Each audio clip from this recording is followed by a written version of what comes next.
Thoughts on Eddie White? And his Western PA slander, I gotta say. He's exercised my Fifth Amendment right on Eddie White. What was your off season like? I know you had some exciting family news, but in general, how was it for you, and what did you work on with your game? Pretty much the same. Always just focus on my shot and just getting better in each area that I can, stay in great shape. But mentally just recharge, spend time with the fam, and welcomed our second child into the world on September 7th. So some pretty exciting family news. So we were gearing up for that all summer as well. Couldn't quite get to the 9th? No, he wanted to come out on the 7th, so we weren't going to fight him on it. James is gone, George is gone, so you are actually the oldest player on the team now too. Have you thought about what you'll have to do differently or the same as being a veteran for this team this year? Yeah, I mean, I didn't think at 31 years old, relatively young in my life, that I would feel old. But you know, I'm going to approach it like I always do. Be a voice in the locker room and a positive voice, and you know, if I see something, just say it. I feel like that's a big thing this year we're going on, is accountability and not taking things personally, and that's from Tyrese to spot 15. So I'm not changing my approach at all. You know, Sticks made a joke that he was going to buy me a rocking chair. A completely unnecessary joke. I'm only 31 years old. What spurred that conversation of like, all right, let's hold each other accountable, let's speak up when you see something? Yeah. Even Miles is like, there's a couple things I let slide, now no more.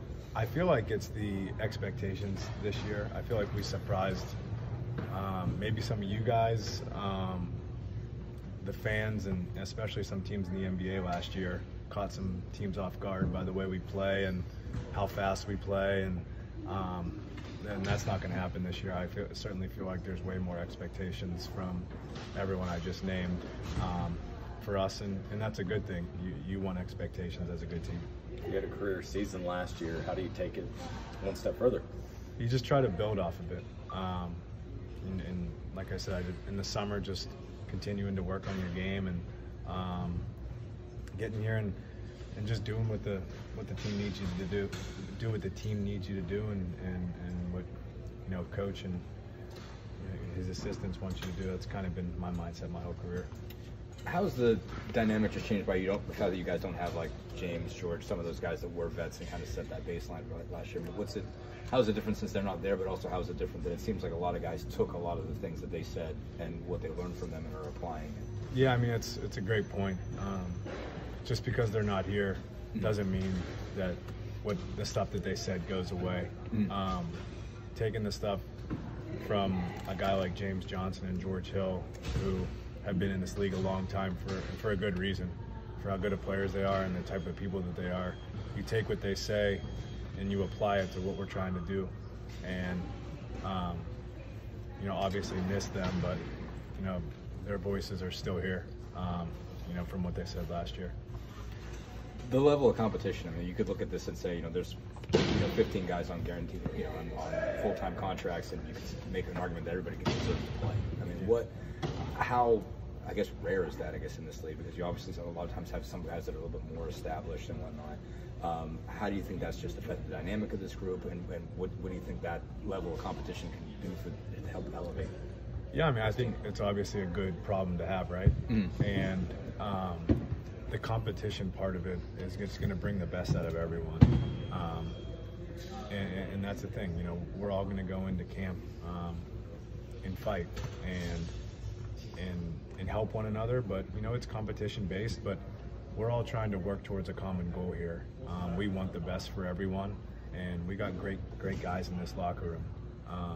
You know, I say this every year, but our front office they bring in great players, but they bring in great people too. So that makes it a lot easier when you got good people in the locker room. What does this team need to be better defensively this year? Consistency. You know, I feel like, you know, we'd play well, we'd take 2 steps forward defensively, and then the next game take 3 steps back, and that happens with a young team. So I feel like just stacking consistent days together, and you know, the addition of Coach Boylan, you know, I think he's going to help our defense a lot. And and just be on the same page.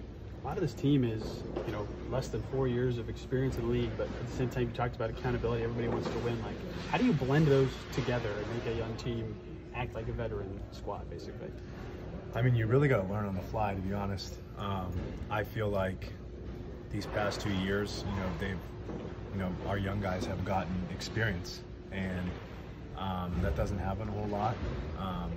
But they've taken that experience and ran with it, and we're changing stuff and we're adding guys, and you kind of got to learn on the fly. And but we got guys ready to do that here, and that's really what we have to do. Go ahead. I was going to say, Chad was talking about kind of in terms of your role. It's probably back to what you've always played for, where you got to earn it. Everybody's counting you out. You got to, what is kind of your mentality entering this camp with that?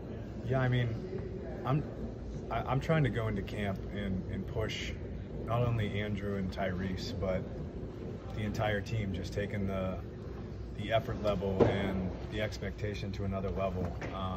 It's all competitive based, but at the end of the day, like you guys know me, I'm going to scratch and claw and fight to get on the floor, and I'm going to be supportive of every player on this roster, no matter what.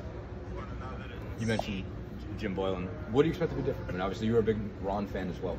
Yeah. And obviously Jim was around as kind of a consultant last year, but what do you expect to change on a schematic level or on a level of approach? Or what are you hearing from him, and what are your expectations? Yeah, I mean, I think losing a guy like Ron is tough.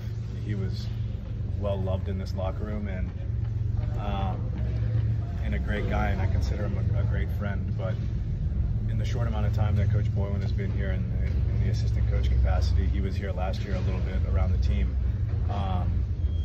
He's a great basketball mind. He really, really studies the defensive end, and by the way he talks about it, you can hear how smart he really is. And I'm really looking forward to continue to build, our defensive principles from him and go from there. TJ, do you have a favorite rookie, or a rookie you look up to, or a rookie who's your favorite, or maybe the best rookie you've ever seen in your whole entire basketball career? That's a tough one. None from this year really stick out. I would have to think about it, though. Yeah, this year it's kind of a dud, if you ask me. Okay, thank you for your time. Especially the Have you actually played with him much? What are your impressions of him? As you can tell, just a jokester, and like I said, I mean, I'm gonna say this all the time, just a great person, great teammate. Like, the front office just doesn't miss when it comes to bringing good people into this organization, and I mean, he's no different. You guys can tell. How do you think, with his addition plus signing Bruce and also adding Ben as well,